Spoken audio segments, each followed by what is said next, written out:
Hey guys, how's it going? Hope you're doing well. My name is Crown, and today I'm going to read you some very interesting stories that I hope that you're gonna love. And now, without further ado, let's go!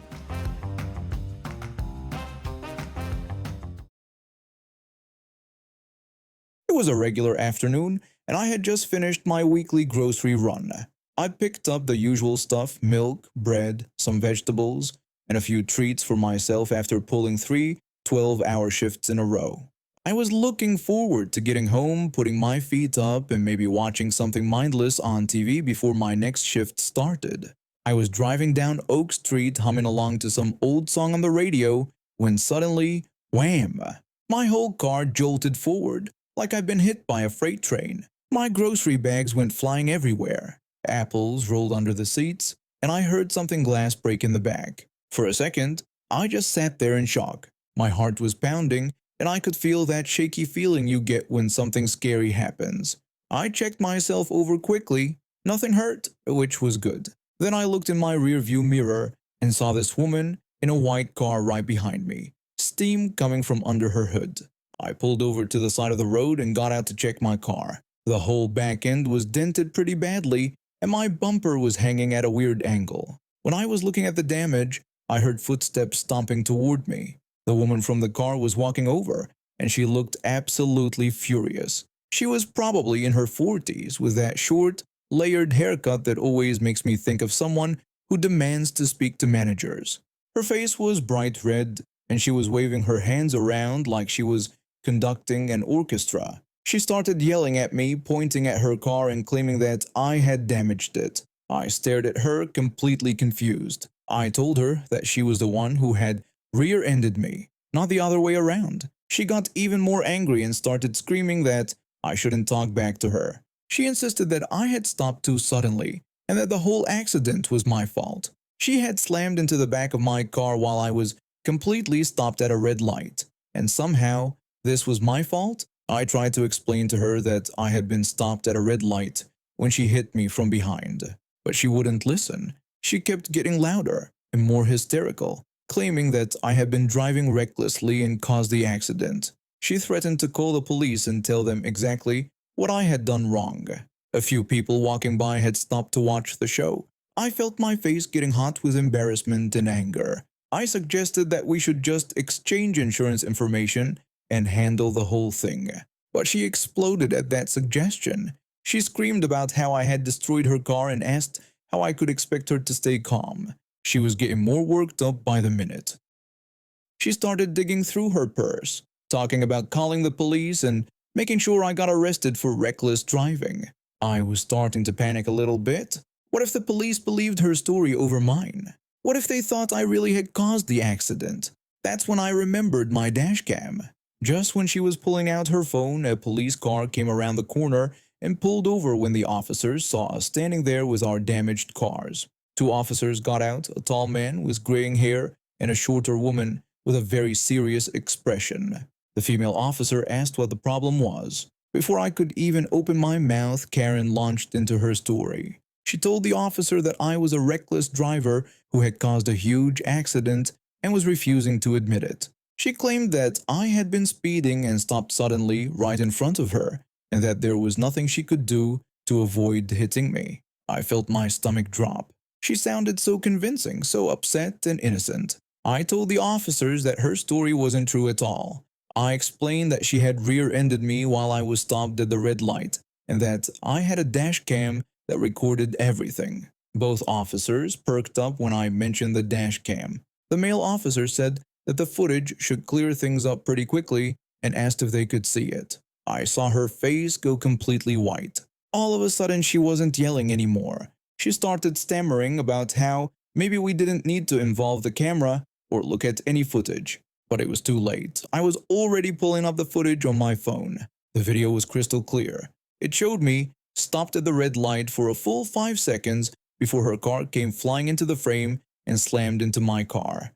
You could even see that she was looking down at something in her lap right before impact, probably her phone. The officers watched the video twice. The female officer looked at her with a kind of expression that could freeze water. She told the woman that the footage clearly showed that she had rear-ended me while I was lawfully stopped at a traffic light. She explained that not only had she caused an accident due to what appeared to be distracted driving, but she had also just attempted to file a false police report by blaming the victim. The woman started backtracking immediately. She insisted that the camera must be wrong and that those things malfunction all the time. She even suggested that I must have edited the footage somehow. The male officer told her to stop talking because she was making things worse for herself. The female officer was already reaching for her handcuffs. She told the woman that she was under arrest for filing a false police report and reckless driving, and then read her the right to remain silent. I watched in amazement when they put her in handcuffs. She was still protesting loudly, calling me every name in the book, and insisting that the whole thing was somehow a conspiracy against her. The officers loaded her into the back of their squad car while she continued her rant. The male officer came back over to me. He asked if I was hurt at all or if I needed medical attention. I told him that I was okay, just shaken up. He explained that I would need to file a report and should probably call my insurance company. He mentioned that the dashcam footage was going to make the whole process a lot easier for me. When I watched the police car drive away with her still visible through the back window, gesticulating wildly, I had to smile a little bit. If she had just been honest about the accident and handled it like a normal person, she would have driven away with nothing more than a ticket and higher insurance rates. Instead, she was probably looking at criminal charges and a whole lot of legal trouble. I work in tech and have been burned by backstabbing colleagues before. After getting thrown under the bus during a project failure early in my career, I developed trust issues with workplaces. I view most corporate environments as minefields where anyone could turn on you. That's why I started recording everything. I carry this recorder pen in my shirt pocket that I bought online for about $40. It records continuously while it's on, and the audio quality is good. Some people might think it's extreme, but I'd rather be safe than sorry. A few years back, I was working for this major tech company doing infrastructure support. My job involved moving between different floors constantly, making sure all the communication systems were running smoothly for the customer service and client relations teams. It was demanding work, but I was good at it. There was this one Karen on the third floor who set off my alarm bells. What really concerned me was that she'd been involved in multiple harassment claims that led to other employees getting terminated. The pattern was always the same. Someone would have a minor interaction with her, and suddenly they'd be facing serious accusations. I had to deal with Karen's floor a few times a week, and every interaction felt tense. She'd watch me work with this suspicious look, like she was waiting for me to mess up somehow. My colleagues warned me to be extra careful around her, but work was work, and I couldn't avoid her area entirely. The incident happened on a Tuesday. I'd just finished completely overhauling the computer systems on Karen's floor, new machines, updated software, the whole 9 yards. It had been a massive project that took most of the day. I was exhausted and eager to pack up the old equipment and head home. I was carrying several old keyboards through the cramped workspace, trying to navigate between desks while talking to my colleague through my headset about the next day's schedule. The area was tight, and Karen was sitting at her desk with her back to the walkway. When I squeezed past, one of the keyboards I was carrying accidentally bumped the back of her chair. It wasn't hard, just a light tap. But Karen whipped around like I'd attacked her. She gave me this death glare that could have melted steel, but she didn't say anything. I was on the phone, so I just kept walking and finished loading the equipment onto my cart. I told my colleague through the headset that I should have the 4th floor setup completed by noon tomorrow. I finished my work and went home thinking nothing more of it. Just another day dealing with difficult people. The next morning everything went sideways. I walked into the building and was immediately intercepted by 2 security guards. They told me they needed me to come with them to the human resources floor. My stomach dropped. This couldn't be good. They escorted me to a conference room where 3 people were waiting: an HR representative, the company lawyer, and my supervisor. The HR representative told me that they'd received a serious complaint against me and that I was being terminated immediately. When I asked what complaint, she explained that someone had alleged that yesterday I made inappropriate comments and grabbed her inappropriately while she was seated at her desk. I felt like the floor had dropped out from under me. This was exactly what I'd been afraid of. I told them this was completely false and that I barely interacted with anyone yesterday. The company lawyer said they take these allegations seriously and that they'd reviewed the security camera footage from the area. They showed me the video on a laptop. Sure enough, there I was walking past Karen's desk with the keyboards. You could see one of them bump her chair and you could see her turn around, but there was no audio. The HR representative pointed out that the video showed I was in the area and had physical contact with her workspace, but there was no audio to verify what was or wasn't said. The company lawyer added that without audio evidence to contradict her statement, they had to proceed with termination. This was it. This was exactly the kind of situation I'd been preparing for. My hands were shaking when I reached into my shirt pocket. I told them that I record everything I say and do while working here. The room went dead silent. The lawyer's expression shifted from professional confidence to something that looked like he'd just bitten into a lemon. He asked if I really record conversations at work. I explained that it's legal in this state to record without consent and that I keep a continuous recording going during all work hours. I pulled out my laptop and accessed the audio file from the previous day. I fast-forwarded to the relevant time and played it back. You could hear me talking to my colleague through the headset, the sound of equipment being moved, and absolutely nothing else. No inappropriate comments, no conversation with Karen at all. The recording made it crystal clear that I'd been focused entirely on my phone conversation and equipment removal. There was even the soft sound of the keyboard bumping the chair, followed by complete silence from both Karen and me.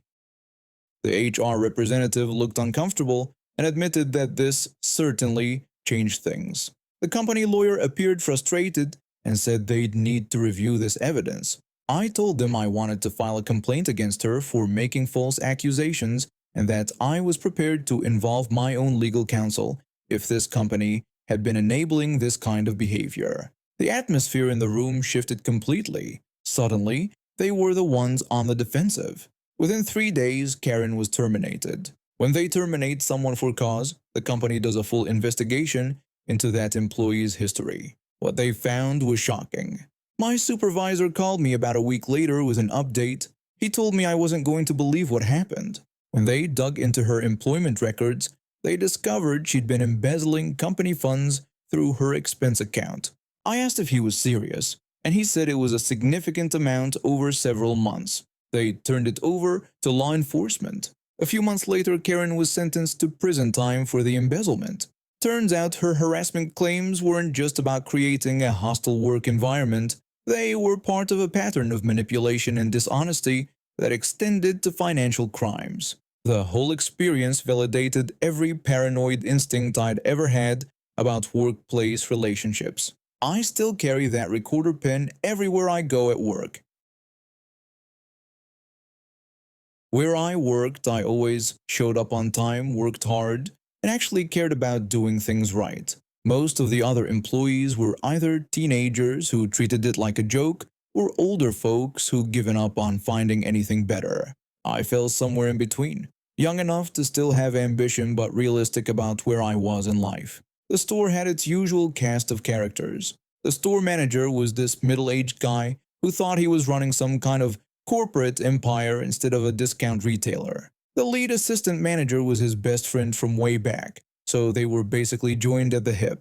Then there was the assistant manager. I'll call her Karen since that's what she was in every sense of the word. Everyone who worked the floor knew Karen was stealing. It wasn't even subtle. She'd take damaged products that were supposed to be thrown away and stuff them in her bag. She'd pocket small items when she thought no one was looking. Her favorite trick was stealing vouchers and gift cards that customers used. The policy was to rip them up and put them in the safe after processing them, but there was no real tracking system. Karen would pocket them instead and use them at other stores in the chain. The problem was that the store manager and lead assistant manager thought Karen walked on water. She was always kissing up to them, bringing them coffee, laughing at their stupid jokes. Meanwhile, the rest of us regular employees knew exactly what she was doing but couldn't prove it. And honestly, most people didn't care enough to try. The company only fired you for theft if it was over a certain dollar amount, and Karen was smart enough to keep her stealing small. But I cared. Maybe it was because I actually took pride in my work. Or maybe it was because I stood watching someone get away with being a complete fraud. Either way, I knew someday I'd catch her. That day came on Halloween. I was working Register 4, which was the only checkout without a security camera pointed directly at it. It was a busy day with people buying last-minute costume stuff and candy. Around mid-afternoon, the store manager came through my line with her shopping. She had some gift vouchers she'd gotten at a management meeting because our store had hit some sales target. She explained that the vouchers were from corporate as a reward for our store's good performance last month. I congratulated her and told her it was awesome that they actually rewarded managers for good numbers. I processed her vouchers like I always did, scanned them, took the money off her total, then set them aside to be destroyed later. She finished her transaction and left. The rest of my shift was normal, and when we closed up, Karen took all the registers to the back office to count the money like she always did. I headed out to meet some friends at a pub down the street and had a pretty good night. 2 days later, I came in for my next shift and the store manager immediately called me into the office. He looked serious, which wasn't unusual since he always acted like everything was life or death. He told me there was a problem. The vouchers he'd used at my register on Halloween weren't in the safe. I asked him what he meant, confused about how they could be missing. He explained that they were gone completely, and since I was the only one who'd touched that register all day, he knew I had taken them. I felt like I'd been punched in the stomach. I'd never stolen anything in my life, not even a piece of candy when I was 5 years old.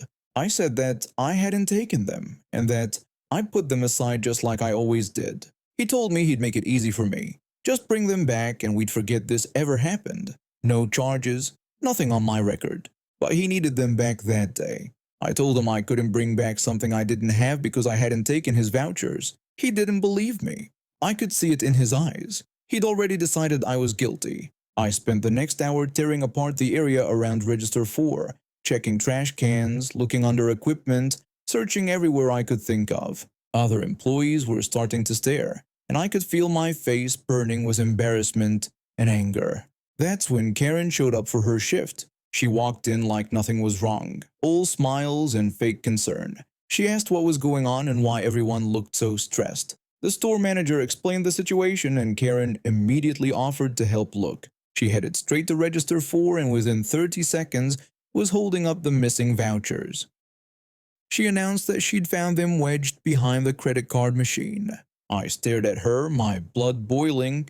I'd searched that exact spot twice. There was no way those vouchers had been there the whole time. I said out loud that it was quite a coincidence that when Karen looked, she found them immediately. I made it clear I thought the timing was very convenient. She asked what I was supposed to mean by that, playing innocent. I told her she knew exactly what it meant, but the damage was done.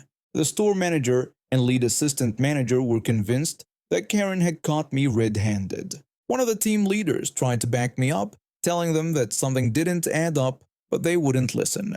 Karen was their golden girl, and I was just another floor employee who'd apparently tried to steal from them. That's when I decided Karen had to go down. Over the next few months, I completely changed my approach with her. Instead of avoiding her or giving her cold shoulders, I started being friendly, really friendly. I complimented her work, asked for her advice, even flirted with her a little bit. It made me sick, but I needed her to trust me. It took time, but eventually Karen started treating me like we were buddies. She'd gossip with me about other employees, complain about customers, and most importantly, she started getting sloppy about her stealing when I was around. My opportunity came right after Christmas. We had a bunch of holiday chocolate that hadn't sold, and company policy was to damage it out and throw it away. I was putting it all in a bag to take to the dumpster when Karen made her move. She commented that it was such a waste to throw all this away and suggested we should just take it home instead. I acted hesitant and said I wasn't sure because it was against policy. She brushed off my concerns, asking who would know since it was just going in the trash anyway. I've been studying the security camera angles for weeks, preparing for exactly this moment. I knew there was one spot near the back door that was just outside the camera's range, but if you took one step in either direction, you'd be clearly visible. I told her I didn't want any chocolate, but if she wanted it, she could have it. I set the bag down right where I knew the camera would catch it clearly, then stepped back to the blind spot. Karen looked up at the camera, then down at the bag, then back at the camera. I could see her calculating in her head. Then she walked away to get her stuff from her locker. I quickly warned the other employees not to take any chocolate, even if Karen offered it to them. A couple of them noticed the evil grin on my face and asked what was up, but I just told them they'd find out soon enough. When Karen came back, she picked up the bag like it was her own shopping and headed for the door. She even offered pieces to other employees on her way out, acting like she'd bought it herself. The next morning, I came in early and put on the most serious expression I could manage. I walked straight up to the lead assistant manager. I told him he needed to check the security cameras from the back door the night before, around 10:21 p.m. I said I thought he'd find it very interesting. He asked what I was talking about, clearly confused by my cryptic message. I looked over at Karen, who was stocking shelves about 15 feet away, then looked back at him. I said I couldn't go into details right then, but he really needed to look at that footage immediately. He grumbled about it, but I could tell he was curious. Within 10 minutes, Karen was called into the office. Within an hour, she was suspended pending investigation. By the end of the week, she was fired and banned from the store permanently. The store manager called me into the office afterward and actually apologized. He said he owed me an apology and admitted they genuinely thought I'd taken those vouchers. He said he'd had no idea Karen was capable of this kind of theft. I told him that every single person who worked there knew she was stealing. We just couldn't prove it before now. His jaw literally dropped. He spent the rest of the day going around asking other employees if this was true, and every single person confirmed it. I got another apology after that. 6 months later, they offered me training to become a team leader. I took the training, but before I could finish it, I got an offer for an office job with better pay and actual benefits. I gave my 2 weeks' notice and never looked back. And now we have reached the end of today's stories. Thank you for watching, and see you next time.